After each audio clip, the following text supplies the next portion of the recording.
السلام عليكم ورحمة الله وبركاته. إن الحمد لله نحمده ونستعينه ونستغفره ونعوذ بالله من شرور أنفسنا ومن سيئات أعمالنا. من يهده الله فلا مضل له ومن يضلل فلا هادي له. وأشهد أن لا إله إلا الله وحده لا شريك له وأشهد أن محمدا عبده ورسوله. يا أيها الذين آمنوا اتقوا الله حق تقاته ولا تموتن إلا وأنتم مسلمون. أما بعد فإن خير الحديث كتاب الله وأصدق السنن سنة محمد صلى الله عليه وسلم وشر الأمور محدثاتها وكل محدثة بدعة وكل بدعة ضلالة وكل ضلالة في النار. أعوذ بالله من الشيطان الرجيم. يا أيها الناس أنتم الفقراء إلى الله والله هو الغني الحميد. പ്രിയമുള്ള സഹോദരി സഹോദരന്മാരെ, സർവ്വലോക രക്ഷിതാവായ അല്ലാഹുവിൻ്റെ എല്ലാ വിധിവിലക്കുകളും മാനിച്ചുകൊണ്ട് തഖ്വ കൈവിടാതെ ജീവിക്കാൻ ശ്രമിക്കണേ എന്ന് പ്രത്യേകം ഓർമ്മപ്പെടുത്തുകയാണ്. പരിശുദ്ധ റമളാനിൻ്റെ പുണ്യമേറിയ ദിനരാത്രങ്ങളിലൂടെയാണ് നാം കടന്നുപോയിക്കൊണ്ടിരിക്കുന്നത്. ഇൻഷാ അല്ലാഹ് ഏറ്റവും പ്രധാനപ്പെട്ട അവസാനത്തെ പത്തിലേക്ക് നാം പ്രവേശിക്കാനിരിക്കുകയാണ്. തറാവീഹ് നമസ്കാരത്തിന് ശേഷം ദീർഘമായി സംസാരിക്കുന്നത് പറയുന്ന എനിക്കോ കേൾക്കുന്ന നിങ്ങൾക്കോ താല്പര്യമുള്ള കാര്യമല്ല. അതുകൊണ്ട് അല്പം മാത്രം സംസാരിച്ച് ഞാൻ അവസാനിപ്പിക്കുകയാണ്. സൂറത്ത് അൽ ഫാത്തിറിലെ 15-ാമത്തെ ആയത്താണ് ഞാൻ നിങ്ങളുടെ മുമ്പാകെ ഓതി വെച്ചിട്ടുള്ളത്. യാ അയ്യുഹന്നാസ്, മനുഷ്യരെ, അന്തുമുൽ ഫുഖറാഉ ഇലല്ലാഹ്, നിങ്ങൾ അല്ലാഹുവിലേക്ക് ആവശ്യമുള്ളവരാണ്.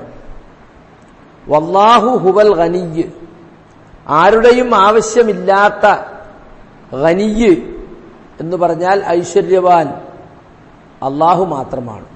അൽ ഹമീദ്, സ്തുത്യർഹനും അവൻ മാത്രമാണ്.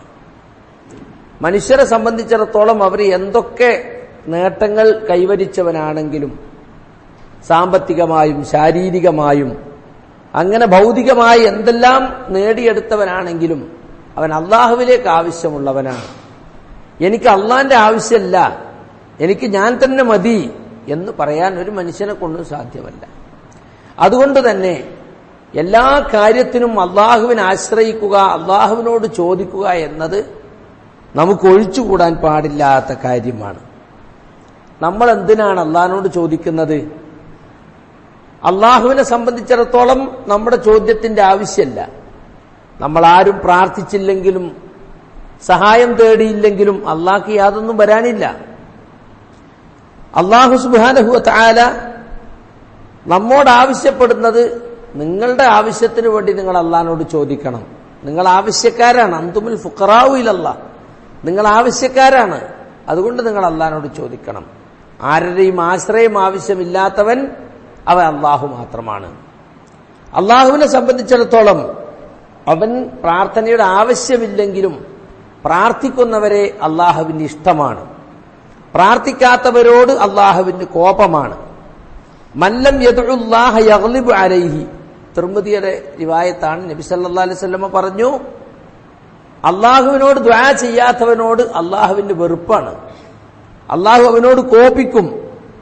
മാത്രല്ല, ഖുൽ മാ യഅബഉ ബികും റബ്ബീ ലൗലാ ദുആഉകും, നിങ്ങളുടെ ദുആ ഇല്ലായിരുന്നെങ്കിൽ എന്റെ റബ്ബ് നിങ്ങളെ പരിഗണിക്കുകയില്ല, വിലവെക്കുകയില്ല എന്ന് സൂറത്തുൽ ഫുർഖാനിന്റെ അവസാനത്തിൽ നമുക്ക് കാണാൻ സാധിക്കും. അതുകൊണ്ട് പ്രാർത്ഥിക്കുന്നവരെയാണ് അള്ളാഹുവിന് ഇഷ്ടം, പ്രാർത്ഥിക്കാത്തവരെ അള്ളാഹുവിന് ഇഷ്ടമില്ല. എന്നു മാത്രല്ല, അഅ്ജസുൻ നാസി മൻ അഅ്ജസ അനിദ് ദുആ, മനുഷ്യരിൽ ഏറ്റവും ബലഹീനൻ, ശക്തി കുറഞ്ഞവൻ ആരാണ്? പ്രാർത്ഥനയുടെ കാര്യത്തിൽ ശക്തി കുറഞ്ഞവനാണ്. പ്രാർത്ഥിക്കുന്ന കാര്യത്തിൽ ശക്തിയില്ലാത്തവനാണ് ഏറ്റവും ദുർബലൻ. നബി സല്ലല്ലാഹു അലൈഹി വസല്ലമയുടെ ഹദീസാണത്. അതുകൊണ്ട് നമ്മൾ അള്ളാഹുവിനോട് എപ്പോഴും ദുആ ചെയ്തുകൊണ്ടിരിക്കണം. റമളാനിനെ സംബന്ധിച്ച് നോമ്പെടുത്ത് പുണ്യകർമ്മങ്ങൾ അനുഷ്ഠിച്ച് കഴിഞ്ഞകാല പാപങ്ങളൊക്കെ കഴുകിക്കളഞ്ഞ് നമ്മൾ സ്വർഗപ്രാപ്തരാകണം എന്നാഗ്രഹിക്കുന്ന ഒരു മാസമാണ്. പക്ഷെ വെറുതെ പട്ടിണി കിടന്നത് കൊണ്ട് മാത്രം പാപം പൊറുക്കുകയോ മഗ്ഫിറത്ത് ലഭിക്കുകയോ സ്വർഗത്തിന് യോഗ്യത നേടുകയോ ചെയ്യുകയില്ല. മറിച്ച് എന്തു വേണം? നല്ലവണ്ണം ചോദിക്കണം. റബ്ബിനോട് ഉത്തരം കിട്ടുന്ന സമയങ്ങൾ നോക്കി നമ്മൾ പ്രാർത്ഥിക്കുക തന്നെ വേണം. അതിനുള്ള ഒരു മാനസികാവസ്ഥ നമുക്കുണ്ടാകണം എന്നതുകൊണ്ടാണ് ഈ ഒരായത്ത് ഞാൻ ഇവിടെ ഓതി കേൾപ്പിച്ചത്. ഖുദ്സിയായ ഒരു ഹദീസിൽ അല്ലാഹു സുബ്ഹാനഹു വ തആല പറഞ്ഞത്, യാ ഇബാദി കുല്ലുക്കും ളാലുൻ ഇല്ലാ മൻ ഹദൈതുഹു ഫസ്തഹ്ദൂനി അഹ്ദിക്കും. എന്റെ അടിമകളെ, നിങ്ങൾ എല്ലാവരും വഴിതെറ്റിയവരാണ്, ഞാൻ നേർമാർഗത്തിലാക്കിയവരൊഴികെ. അതുകൊണ്ട് നിങ്ങൾ എന്നോട് നേർമാർഗത്തെ ചോദിക്കുവീൻ, ഞാൻ നിങ്ങളെ ഹിദായത്തിലാക്കാം. അപ്പോ നമ്മള് വഴിതെറ്റാതെ നേർമാർഗത്തിൽ ചരിക്കണമെങ്കിൽ നമ്മൾ ആരോട് ചോദിക്കണം? ഹിദായത്തിനെ ചോദിക്കേണ്ടത് ആരോടാ? അള്ളാഹിനോടാണ്. ഫാത്തിഹ സൂറത്തിൽ നമ്മൾ ചോദിക്കുന്നു. നമ്മുടെ ആവശ്യങ്ങളിൽ വെച്ച് ഏറ്റവും മഹത്തായ ഒരു ആവശ്യമാണ് നേർവഴിക്ക് പോവുക എന്നുള്ളത്, അല്ലേ? അജല്ലുൽ മതാലിബ് എന്ന് പറയും. ആവശ്യപ്പെടുന്ന കാര്യങ്ങളിൽ ഏറ്റവും മഹത്തരമായിട്ടുള്ള കാര്യമാണ് ഇഹ്ദിന സിറാത്തൽ മുസ്തഖീം. ഇനിയും കേട്ടോളൂ, യാ ഇബാദി കുല്ലുക്കും ജായിഉൻ ഇല്ലാ മൻ അത്അംതുഹു ഫസ്തഇമൂനി ഉത്ഇംകും. എന്റെ അടിമകളെ, നിങ്ങൾ എല്ലാവരും വിശപ്പുള്ളവരാണ്, ഞാൻ ഭക്ഷണം നൽകിയവരൊഴികെ. അതുകൊണ്ട് നിങ്ങൾ എന്നോട് ഭക്ഷണം ചോദിക്കുവീൻ, ഞാൻ നിങ്ങൾക്ക് ഭക്ഷണം തരാം. യാ ഇബാദി കുല്ലുക്കും ആരിൻ ഇല്ലാ മൻ കസൗതു. എന്റെ അടിമകളെ, നിങ്ങൾ എല്ലാവരും വസ്ത്രമില്ലാത്തവരാണ്, ഞാൻ വസ്ത്രം നൽകിയവരൊഴികെ. ഫസ്തക്സൂനി അക്സുക്കും. എന്നോട് നിങ്ങൾ വസ്ത്രത്തെ ചോദിക്കുവീൻ, ഞാൻ നിങ്ങൾക്ക് വസ്ത്രം ഉടുപ്പിക്കാം. യാ ഇബാദി ഇന്നക്കും തുഖ്തിഊന ബില്ലൈലി വന്നഹാർ. എന്റെ അടിമകളെ, നിങ്ങൾ രാവും പകലും അബദ്ധങ്ങൾ പ്രവർത്തിക്കുന്നു, തെറ്റ് ചെയ്യുന്നു. വാന അഗ്ഫിറു ദുനൂബ ജമീഅ. ഞാൻ എല്ലാ പാപങ്ങളും പൊറുക്കുന്നു. ഫസ്തഗ്ഫിറൂനി അഗ്ഫിർ ലക്കും. അതുകൊണ്ട് നിങ്ങൾ എന്നോട് പൊറുക്കല്ല ചോദിക്കുവീൻ, ഞാൻ നിങ്ങൾക്ക് പുറത്തു തരാം. അപ്പൊ നിങ്ങൾ നോക്കൂ, വസ്ത്രമാകട്ടെ, പാർപ്പിടമാകട്ടെ, പാപമോചനമാകട്ടെ, ഭക്ഷണമാകട്ടെ, ഏതേതു കാര്യങ്ങളുണ്ടോ അതൊക്കെ നമ്മൾ ആരോട് ചോദിക്കണം? അല്ലാഹു സുബ്ഹാനഹു വ തആലയോട് ചോദിക്കണം. ചോദിക്കുന്ന കാര്യത്തിൽ ഒരു പിശുക്കും നമുക്ക് വേണ്ടതില്ല. തരുന്ന കാര്യത്തിൽ അള്ളാഹ്ക്ക് യാതൊരു പിശുക്കില്ല. കൂടുതൽ കൂടുതൽ ചോദിക്കുമ്പോൾ നമ്മൾക്കൊക്കെ മടുപ്പാണ്, അല്ലേ? രാവിലെ ഒരാൾ ചോദിച്ച്, ഉച്ചക്ക് അയാൾ ചോദിച്ച്, പിന്നെ അസറിനും ചോദിച്ചാൽ, നീ അല്ലടോ രാവിലെ ചോദിച്ചേ, ഉച്ചക്കും ചോദിച്ചപ്പോ അസറിനും ചോദിക്കുന്നു, നിന്റെ ചോദ്യം കൊണ്ട് ഫലഞ്ഞല്ലോ എന്ന് പറയും. കൊടുക്കാനുണ്ടെങ്കിലും, അല്ലേ? എന്നാൽ അള്ളാഹുവിന് അങ്ങനെയല്ല. നിങ്ങൾ എത്രയധികം ചോദിക്കുന്നു അത്രയധികം അള്ളാഹ്ക്ക് ഇഷ്ടമാണ്. മനസ്സിലായില്ലേ? അതുകൊണ്ട് അള്ളാഹുക്ക് ചോദിക്കൽ കൂടിയതുകൊണ്ട് അള്ളാഹ്ക്ക് യാതൊരു മടുപ്പില്ല. കൊടുത്താൽ തീരാത്ത ഖജാന അവന്റെ അടുക്കലുണ്ട്. മാ ഇൻദകും യൻഫദ് വമാ ഇൻദല്ലാഹി ബാഖി. നിങ്ങളടുക്കലുള്ളതൊക്കെ കൊടുത്താൽ തീർന്നു പോകും, അള്ളാഹിന്റെ അടുക്കലുള്ളത് കൊടുത്താൽ തീരുകയില്ല. എത്ര ഈ ഹദീസിന്റെ അവസാനം കേട്ടോളൂ, യാ ഇബാദി ലൗ അന്ന അവ്വലക്കും വആഖിറക്കും വഇൻസക്കും വജിന്നക്കും ഖാമു ഫി സഈദിൻ വാഹിദിൻ ഫസഅലൂനി ഫഅതൈതു കുല്ല ഇൻസാനിൻ മസ്അലത മാ നഖസ ദാലിക മിമ്മാ ഇൻദി ഇല്ലാ കമാ യൻഖുസുൽ മിഖ്യതു ഇദാ ഉദ്ഖിലൽ ബഹർ. റവാഹു മുസ്ലിം. എന്റെ അടിമകളെ, നിങ്ങളിൽ ആദ്യത്തെ ആൾ മുതൽ അവസാനത്തെ ആൾ വരെ എല്ലാ മനുഷ്യന്മാരും, എല്ലാ ജിന്നും, എല്ലാ ഇൻസും എല്ലാവരും കൂടി ഒരു സ്ഥലത്ത് ഒരുമിച്ച് കൂടി. എന്നിട്ട് എല്ലാവരും അവർക്ക് ചോദിക്കാനുള്ളതൊക്കെ ചോദിച്ച അള്ളാഹിനോട്. എന്നിട്ട് ചോദിച്ചവർക്ക് അള്ളാഹ് കൊടുക്കാനുള്ളതൊക്കെ കൊടുത്ത്. എന്നാലും എന്റെ അടുക്കലുള്ളതിന് അത് കുറവ് വരുത്തുകയില്ല. എത്രയല്ലാതെ വലിയ ഒരു സമുദ്രത്തിൽ ഒരാൾ ഒരു സൂചി ഒന്ന് കുത്തിയിട്ടിങ്ങെടുത്ത്, ആ സൂചിമേൽ എത്ര വെള്ളം പോരും? അത്രേ പോരുള്ളൂ. നിങ്ങൾ എല്ലാവരും കൂടി ചോദിച്ചാലും, ആദ്യത്തെ മനുഷ്യൻ മുതൽ അവസാനത്തെ മനുഷ്യൻ വരെ, ആദ്യത്തെ ജിന്നു മുതൽ അവസാനത്തെ ജിന്നു വരെ എല്ലാവരും ഒരുമിച്ച് കൂടിയിട്ട് ചോദിക്കാനുള്ള ഒക്കെ ചോദിച്ചു, എല്ലാവർക്കും കൊടുത്ത്. എന്നാലും അള്ളാഹുവിൽ നിന്ന് അത്രേ കുറയുള്ളൂ. വലിയ സമുദ്രത്തിൽ ഒരു സൂചി ഇങ്ങ് മുക്കിയെടുത്താൽ ആ സൂചിമേൽ എത്ര വെള്ളം പോരും? അത്രേ പോരുള്ളൂ. സുബ്ഹാനല്ലാഹ്, അത്രമാത്രം മഹത്തായ ഖജാനയുള്ളവനാണ് അള്ളാഹു സുബ്ഹാനഹു വ തആല. അതുകൊണ്ട് നമ്മൾ ചോദിക്കണം, ചോദിച്ചേ പറ്റൂ. ചോദിക്കുക എന്നുള്ളത് നമ്മളെ നിത്യവ്യാപാരമായി മാറണം. ചോദിക്കേണ്ട ആവശ്യമൊന്നുമില്ല. അള്ളാഹ്ക്ക് അറിയില്ലേ, ഇത് തന്നൂടെ, എന്തിനാ ചോദിക്കുന്നത്? അള്ളാഹ് വിധിച്ചതല്ലേ നടക്കുള്ളൂ, പിന്നെ ചോദിച്ചിട്ട് കാര്യമുണ്ടോ? വിധിച്ചതേ നടക്കൂ എന്ന് പറഞ്ഞത് ശരിയാണ്. പക്ഷേ വിധി ഇറങ്ങിയിരിക്കും, ചോദിച്ചതിന്റെ അടിസ്ഥാനത്തിൽ കൊടുക്കാന്ന് വിധിച്ചതുണ്ടാവും. അത് ചോദിക്കാതെ കിട്ടുമോ? ഇല്ല. സൂഫികൾക്ക് അങ്ങനെ ഒരു വാദമുണ്ട്. അള്ളാഹ്ക്ക് നമ്മളെ ഹാലൊക്കെ അറിയില്ലേ, അള്ളാഹ്ക്ക് അങ്ങ് തന്നാ പോരെ. പിന്നെ അള്ളാഹ് വിധിച്ചല്ലേ നടക്കുള്ളൂ. വിധിച്ചതല്ല, വിധിയെ വരെ മാറ്റാൻ ദുആ കൊണ്ട് സാധിക്കും. ഏതാണ് ഹദീസ്? ചെറിയ ഹദീസാണ്. നിങ്ങളിപ്പോ ചെറിയ ഹദീസ് കാണാതെ പഠിക്കണ്ടല്ലോ അല്ലേ? എത്ര ഹദീസായി? ഇപ്പൊ 30 ഹദീസോ? 35. എത്ര ഹദീസായി ഇപ്പൊ കാണാതെ പഠിക്കുന്നത്? ഒരു തല പഠിക്കുമ്പോൾ മറ്റേ തല മറന്നു പോണില്ലേ? ഇത് ചെറിയ ഹദീസാ, പഠിച്ചോളി. ലാ യറുദ്ദുൽ ഖലാഅ ഇല്ല ദുആ. എന്താ ഹദീസ്? ലാ യറുദ്ദുൽ ഖലാഅ, ഖലാഇനെ തടുക്കുകയില്ല, അള്ളാഹുവിന്റെ വിധിയെ തടുക്കുകയില്ല. എന്തല്ലാതെ? ഇല്ല ദുആ, ദുആ അല്ലാതെ. അപ്പൊ നല്ല സന്തോഷ വാർത്തയല്ലേ ഇത്? അപ്പൊ അള്ളാഹു സുബ്ഹാനഹു വ തആല നമ്മളെ പേരിൽ വിധിച്ചിട്ടുള്ള ഒരു കാര്യം ഒരു പക്ഷേ എന്തുകൊണ്ട് തട്ടിമാറ്റും? നമ്മുടെ ദുആ കാരണമായിട്ട് തട്ടിമാറ്റും. അപ്പൊ വിധിച്ചതേ നടക്കും, ഞാൻ ചോദിക്കില്ല എന്ന് പറയാൻ പറ്റുമോ? ചോദ്യം കൊണ്ട് വിധിയെ അള്ളാഹു മാറ്റും. സുബ്ഹാനല്ലാഹ്. പിന്നെ ചില ആളുകളൊക്കെ പറയും, ഞാനൊക്കെ ഇപ്പൊ എത്ര അള്ളങ്ങനെ പറയണു, ധോണി അസ്തജിബിലക്കും, എന്നെ വിളിച്ചു തേടിക്കോളി, ഞാൻ ഉത്തരം തരാം. എവിടെ ഉത്തരം തരുന്നു? ഞാനൊക്കെ എത്ര ചോദിച്ച്, എനിക്ക് കിട്ടിയോ? ചില ആളുകളുണ്ട്, ചില ആളുകൾ കുറച്ച് ചോദിച്ചിട്ട് കിട്ടിയില്ലെങ്കിൽ മതനിഷേധിയായി പോകും. ചോദിച്ചിട്ടൊന്നും കാര്യമല്ലാന്ന്, വെറുതെ ചോദിച്ചിട്ട് ഞാനൊക്കെ ഒരുപാട് ചോദിച്ചു, ഒന്നും കിട്ടിയില്ല, അപ്പൊ ഞാൻ നിസ്കരിക്കാൻ തന്നെ പോകല്ല, പള്ളി തന്നെ പോകല്ല എന്ന് പറഞ്ഞിട്ട് നിരാശരായി പോകും അല്ലേ? യഥാർത്ഥത്തിൽ ഉദ്ഊനി അസ്തജിബ് ലക്കും എന്ന് അള്ളാഹ് വെറുതെ പറഞ്ഞതാ. നിങ്ങൾ എന്നോട് ദുആ ചെയ്തോളി, ഞാൻ നിങ്ങൾക്ക് ഇജാബത്ത് നൽകാം. പക്ഷെ ഇജാബത്ത് എന്ന് പറഞ്ഞാൽ നമ്മൾ മനസ്സിലാക്കി എന്താ അറിയോ? ചോദിച്ച ആ സംഗതി ഇങ്ങോട്ട് കിട്ടിയാൽ ഇജാബത്തായി, കിട്ടിയില്ലെങ്കിൽ ഇജാബത്തില്ല. എന്നാൽ റസൂൽ സല്ലല്ലാഹു അലൈഹി വസല്ലം പറയുന്നത് ഇജാബത്ത് 3 നിലക്കുണ്ട്. ആ ഹദീസ് ഏതാ അറിയോ? ഇമാം ബുഖാരി അൽ അദബുൽ മുഫ്രദിൽ റിവായത്ത് ചെയ്ത ഹദീസാണ്. മാ മിൻ മുസ്ലിമിൻ യദ്ഉ ലൈസ ബിഇസ്മിൻ വലാ ബിഖതിഅത്തി റഹ്മിൻ ഇല്ലാ അതാഹു ഇഹ്ദാ സലാസ്.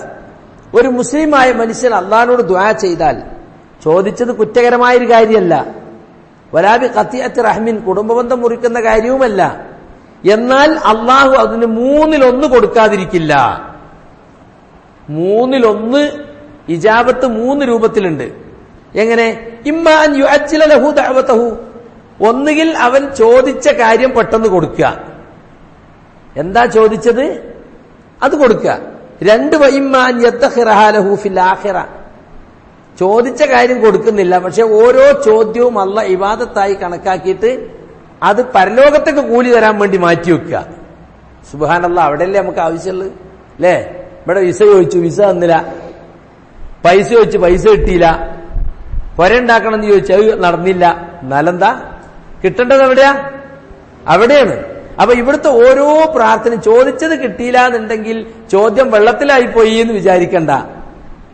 ചോദിച്ചത് കിട്ടിയില്ലെങ്കിൽ രണ്ടാമത് എന്താണുള്ളത്? ഓരോ ചോദ്യവും ഓരോ ഇബാദത്തായി കണക്കാക്കിയിട്ട് പരലോകത്തേക്ക് കൂലി തരാൻ വേണ്ടി അള്ളാഹ് മാറ്റി വെക്കുകയാണ്. അപ്പൊ ചോദ്യം വെറുതെ ഉണ്ടോ? ഇല്ല.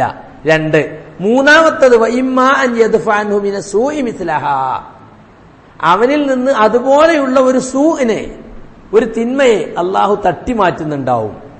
അപ്പൊ നമ്മളെ പ്രാർത്ഥന കാരണമായിട്ട് പ്രാർത്ഥിച്ച കാര്യം കിട്ടിയില്ലെങ്കിലും നമ്മുടെ മേൽ അള്ളാഹു വിധിച്ചിട്ടുള്ള ഏതെങ്കിലും ഒരു ചീത്ത വിധി ആ പ്രാർത്ഥന കൊണ്ട് അള്ളാഹ് തടയുന്നിട്ടുണ്ടാവും.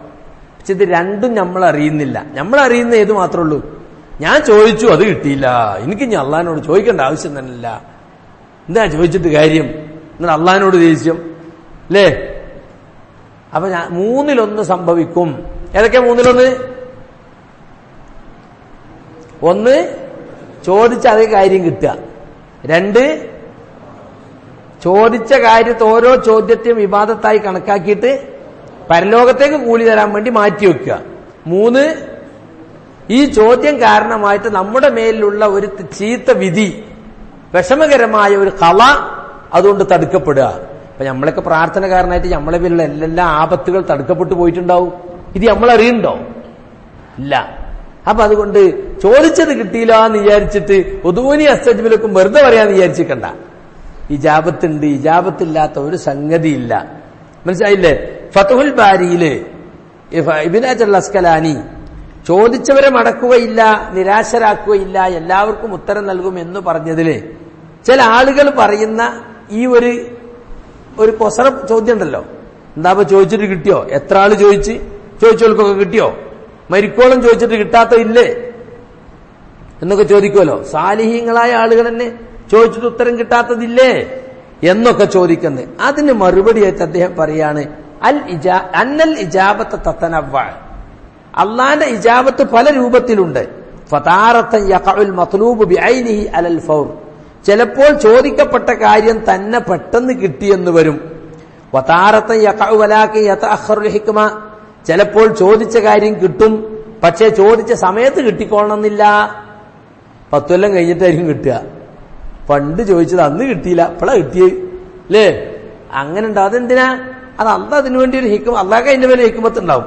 ചിലപ്പോ അപ്പ കൊടുത്താൽ വേറെന്തെങ്കിലും ദോഷം അള്ളാഹ് കാണുന്നുണ്ടാവും. മനസ്സിലായില്ലേ? അപ്പൊ അതുകൊണ്ട് അള്ളാഹ് ഹിക്മത്ത്, അള്ളാഹുവിന്റെ ഹിക്മത്ത് കാരണം അത് പിന്തിപ്പിച്ചു.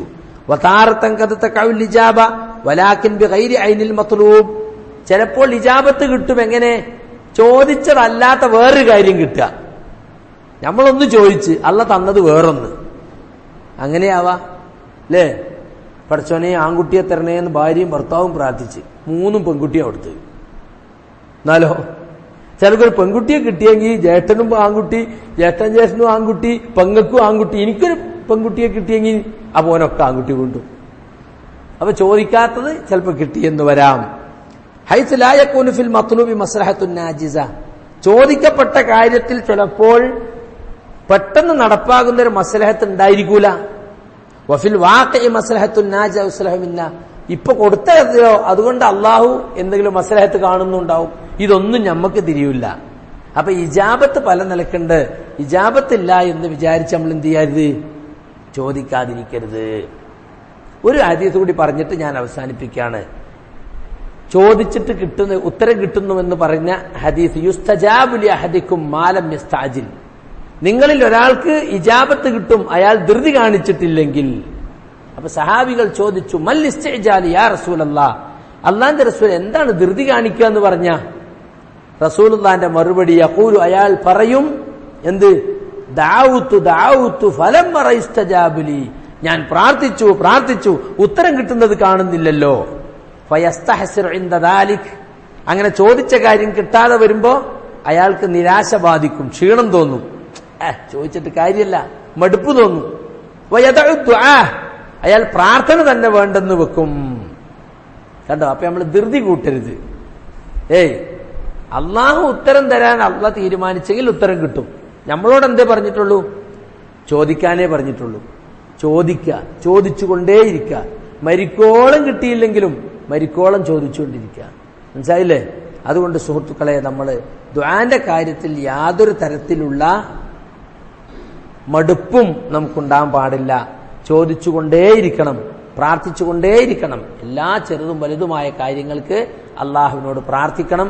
പ്രത്യേകിച്ച് റമദാൻ മാസത്തിൽ ചെറുതും വലുതുമായ എല്ലാ തെറ്റുകളിൽ നിന്നും നമ്മൾ തൗബ ചെയ്തു മടങ്ങി ആ പാപങ്ങൾ പൊറുക്കാൻ വേണ്ടി പ്രത്യേകം ദുആ ചെയ്യണം. ഇത് മാത്രമാണ് ഈ സന്ദർഭത്തിൽ പറയാനുള്ളത്. ഒരുപാട് കാര്യങ്ങൾ പറയാനുണ്ട്, പക്ഷെ അതിന് പറ്റിയൊരു സന്ദർഭമല്ല. നോമ്പെടുത്ത് ദീർഘമായി തറാവീഹ് നമസ്കരിച്ച് ക്ഷീണിച്ചിരിക്കുന്ന സമയമായതുകൊണ്ട് ഞാൻ അവസാനിപ്പിക്കുകയാണ്. നമ്മൾ 1-1.5 മണിക്കൂറൊക്കെ തറാവീഹ് നിസ്കരിക്കുമ്പോൾ നമുക്ക് വലിയ ദീർഘമായി തോന്നും. പക്ഷെ സഹാബികളൊക്കെ ഒരുപാട് നമസ്കരിച്ചിരുന്നു. 3 മണിക്കൂറും 4 മണിക്കൂറും 5 മണിക്കൂറൊക്കെ നമസ്കരിച്ചിരുന്നു. പക്ഷെ നമ്മൾ ദുർബലരാണ്, നമ്മൾ ഈമാൻ ദുർബലരാണ്, ശരീരം ദുർബലമാണ്, അല്ലേ? അസീമത്ത് ദുർബലാണ്. അതുകൊണ്ട് അതിനനുസരിച്ച് നമുക്ക് ക്ഷീണവും തളർച്ചയൊക്കെ ഉണ്ടാവും. അല്ലാഹു സുബ്ഹാനഹു വ തആല നമുക്ക് കൂടുതൽ ഉന്മേഷത്തോടുകൂടി ഇബാദത്തെടുക്കാനുള്ള തൗഫീഖ് നൽകുമാറാകട്ടെ. പിന്നെ ഈ വിത്ർ നിസ്കാരം കഴിഞ്ഞാൽ സുബ്ഹാനൽ മലിക്കിൽ ഖുദ്ദൂസ് എന്ന് 3 തവണ പറയണം. വിത്ർ അവസാനിക്കുമ്പോൾ എന്ത് പറയണം? സുബ്ഹാനൽ മലിക്കിൽ ഖുദ്ദൂസ്. അത് 3ാമത്തേത് നീട്ടി പറയണമെന്ന് ഹദീസിലുണ്ട്. അപ്പൊ എല്ലാ ദിവസവും ഇത് വിത്ർ റമളാനിൽ മാത്രമുള്ളതാണോ? എല്ലാ കാലത്തും ഉണ്ട്, അല്ലേ? പള്ളിയിൽ വെച്ച് ജമാഅത്തായി നിർവഹിക്കൽ റമളാനിലുള്ളൂ. പക്ഷെ അല്ലാത്ത ദിവസവും വിത്ർ കഴിഞ്ഞാൽ എന്ത് പറയണം? നാളെ മുതൽ ഇത് പറയണം. സുബ്ഹാനൽ മലിക്കിൽ ഖുദ്ദൂസ്, സുബ്ഹാനൽ മലിക്കിൽ ഖുദ്ദൂസ് മൂന്നാമത്തെ നീട്ടുക. സുബ്ഹാനൽ മലിക്കിൽ ഖുദ്ദൂസ് യമുദ്ദു സൗതഹു എന്നാണ് ഹദീസിലുള്ളത്. അത് സഹീഹായ ഹദീസാണ്. അതുകൊണ്ട് അത് നമ്മൾ അമലിൽ കൊണ്ടുവരണം. റസൂൽ സല്ലല്ലാഹു അലൈഹി വസല്ലമയുടെ ഹദീസുകൾ പഠിച്ച് അത് അമലിൽ കൊണ്ടുവരാൻ നമ്മൾ പരിശ്രമിക്കുക. ഇവിടെ സ്ഥിരമായി ഇവിടെ ക്ലാസ്സുകൾ നടക്കുന്നുണ്ട്. സ്ഥിരമായി നിങ്ങളതിൽ പങ്കെടുക്കണം. ഒരു ഇൽമെങ്കിലും നേടാത്ത ഒരു ദിവസം നമുക്കുണ്ടാകരുത്. നമുക്ക് അൽഹംദുലില്ലാഹ് നമ്മളിപ്പോൾ ഈ ഒരു മർക്കസ് സ്ഥാപിച്ചതിലൂടെ നമ്മൾ ഉദ്ദേശിച്ച അതാണ്, എല്ലാ ആളുകൾക്കും എന്തെങ്കിലും ഒരു ഇൽമ് ദീനിനെ കുറിച്ച് എല്ലാ ദിവസവും കിട്ടണം. അതിനുള്ള സാഹചര്യം ഇവിടെ ഉണ്ട് അല്ലേ? പക്ഷെ ഉപയോഗപ്പെടുത്തുന്നില്ല ആളുകൾ. ആൾക്ക് ഇങ്ങനെ കാസറ്റ് ഓണാക്കിയിട്ട് ഇങ്ങനെ ഒരു ദമ്മിൽ ഇങ്ങനെ ഇരുന്നിങ്ങനെ കേട്ട് എന്താ കേട്ട് നല്ല പ്രസംഗ, എന്താ നിനക്ക് നല്ല പ്രസംഗ. അതുകൊണ്ട് കാര്യമുണ്ടോ? എന്താന്ന് തിരിയുന്നില്ല, എന്താന്ന് പറയാൻ അവർക്ക് കഴിയുന്നില്ല, ശ്രദ്ധിക്കുന്നില്ല, ഒരൊച്ച അങ്ങനെ കേൾക്കുക എന്ന് മാത്രം. അങ്ങനെ ആവരുത്. ഏത് പ്രസംഗമാണെങ്കിലും ക്ലാസ് ആണെങ്കിലും മനസ്സാന്നിധ്യത്തോടെ ഇരുന്നിട്ട് കേൾക്കണം. കേട്ടത് ആവർത്തിച്ച് കേൾക്കണം, ഓഫാക്കിയിട്ട് വീണ്ടും റീഅടിച്ച് കേൾക്കണം പഠിക്കേണ്ടതാണെങ്കിൽ. പിന്നെ പഠിക്കുക എന്നുള്ളൊരു സ്വഭാവം, ഇരുന്ന് പഠിക്കുക എന്നുള്ള സ്വഭാവം നമുക്കില്ല. സഹാബികൾക്കൊക്കെ എങ്ങനെയാണ് എന്നുമെന്നും ആവേശം നിലനിന്നത്? ചില ആളൊക്കെ പറയും നമുക്ക് ആ പ്രസംഗം കേട്ടപ്പോൾ നല്ലൊരു ഒരു ഉഷാറുണ്ടായിരുന്നു, പക്ഷെ കുറച്ച് കഴിയുമ്പോൾ അതങ്ങ് ഡൗൺ ആയി പോകുക, ബാറ്ററി ചാർജ് തീരും പോലെ. എന്തുകൊണ്ടാണ്? സഹാബികൾക്കൊക്കെ എന്നും ആവേശം തണുക്കാൻ നിലനിന്നല്ലോ. എങ്ങനെയാണ്? അവരെന്നും ദീന് പഠിക്കുന്നവരായിരുന്നു. അപ്പൊ എന്നും ദീന് പഠിക്കുക. അപ്പൊ അതിന് അൽഹംദുലില്ലാഹ് നമ്മൾ ഈ മർക്കസ് കൊണ്ട് നമ്മൾ ഉദ്ദേശിച്ചതാണ്. ഇവിടെ വരാത്ത ഒരു ദിവസം നമ്മുടെ ആളുകൾക്ക് ഉണ്ടാകാൻ പാടില്ല. എന്ത് പ്രയാസം ഉണ്ടെങ്കിലും ഒരു ക്ലാസ്സിനെങ്കിലും, സുബൈക്കുള്ള ക്ലാസ്സോ ഇശാക്കുള്ള ക്ലാസ്സോ അസറിനുള്ള ക്ലാസ്സോ ഏതെങ്കിലും ക്ലാസ്സിട്ട് ഒരു ഇൽമെങ്കിലും എല്ലാ ദിവസവും പഠിക്കുക. പിന്നെ ഒരു ബുക്ക് വേണം. എല്ലാവരോടും ഞാൻ പറഞ്ഞാണത്, ഒരു പുസ്തകം ഒരു പേനയും എഴുതി വെക്കുക. എന്തൊരു ഇൽമ് കിട്ടിയാലും നിങ്ങളെ ഭാഷയിൽ അതെന്ത് ചെയ്യുക, എഴുതി വെക്കുക. ഹിഫ്ളുൽ ഇൽമി അൽ കിതാബ, ഇൽമിനെ സംരക്ഷിക്കൽ എഴുതി വെക്കലാണ്, മറന്നു പോകാതിരിക്കാൻ. മനസ്സിലായില്ലേ? അപ്പൊ അതുകൊണ്ട് അത് പ്രത്യേകം ശ്രദ്ധിക്കുക. അല്ലാഹു സുബ്ഹാനഹു വ തആല അവന്റെ ദീനിനെ മനസ്സിലാക്കി ഉൾക്കൊണ്ട് അത് ജീവിതത്തിൽ അമലാക്കുന്നവരുടെ കൂട്ടത്തിൽ നമ്മൾ ഉൾപ്പെടുത്തുമാറാകട്ടെ. റബ്ബനാ ആതിനാ ഫിദ്ദുനിയ ഹസന വഫിൽ ആഖിറതി ഹസന വഖിനാ അദാബ. സുബ്ഹാനക അല്ലാഹുമ്മ ബിഹംദിക അശ്ഹദു അൻ ലാ ഇലാഹ ഇല്ല അൻത അസ്തഗ്ഫിറുക.